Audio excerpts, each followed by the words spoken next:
നൽകിയത്. കണ്ണൂർ കണ്ണപുരത്തെ ഡിവൈഎഫ്ഐ പ്രവർത്തകൻ റിജിത്ത് വധക്കേസിൽ പ്രതികൾക്ക് ജീവപര്യന്തം, RSS BJP പ്രവർത്തകരായ 9 പ്രതികൾക്കും 1 ലക്ഷം രൂപ പിഴയും തലശ്ശേരി അഡീഷണൽ സെഷൻസ് കോടതി വിധിച്ചു.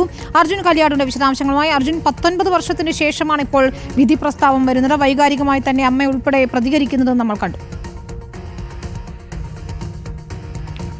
തീർച്ചയായിട്ടും വിനീത്, അതായത് 2005 ഒക്ടോബർ മാസം 3-ാം തീയതിയാണ് റിജിത്തിനെ കണ്ണപുരത്ത് വെച്ച് കൊലപ്പെടുത്തുന്നത്.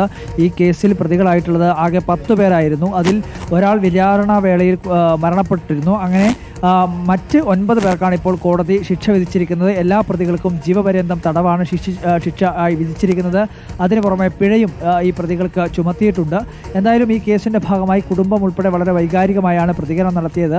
എല്ലാവരും കൊലക്കത്തി താഴെ വെക്കണമെന്നുള്ള അതിരൂക്ഷമായിട്ടുള്ള അല്ലെങ്കിൽ അത്രയും ഗൗരവ സ്വഭാവമുള്ള ഒരു പ്രതികരണമാണ് റിജിത്തിൻ്റെ അമ്മയുടെ ഭാഗത്തു നിന്നും ഉണ്ടായിട്ടുള്ളത്. സഹോദരിയും സമാനമായ രീതിയിലുള്ള പ്രതികരണം നടത്തി.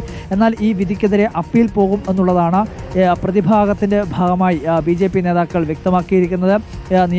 നിരപരാധിത്വം തെളിയിക്കും എന്നുള്ളതാണ് BJP നേതാക്കൾ വ്യക്തമാക്കുകയും ചെയ്യുന്നത്. നീണ്ട നിയമ പോരാട്ടത്തിനൊടുവിൽ 19 വർഷത്തിന് ശേഷമാണ് റിജിത്ത് വധക്കേസിൽ അല്ലെങ്കിൽ റിജിത്തിനെ കൊലപ്പെടുത്തിയ കേസിൽ കോടതി ശിക്ഷ വിധിച്ചിരിക്കുന്നത്. എല്ലാ പ്രതികൾക്കും ജീവപര്യന്തവും പിഴയുമാണ് ശിക്ഷയായി വിധിച്ചിരിക്കുന്നത്. വിനീത.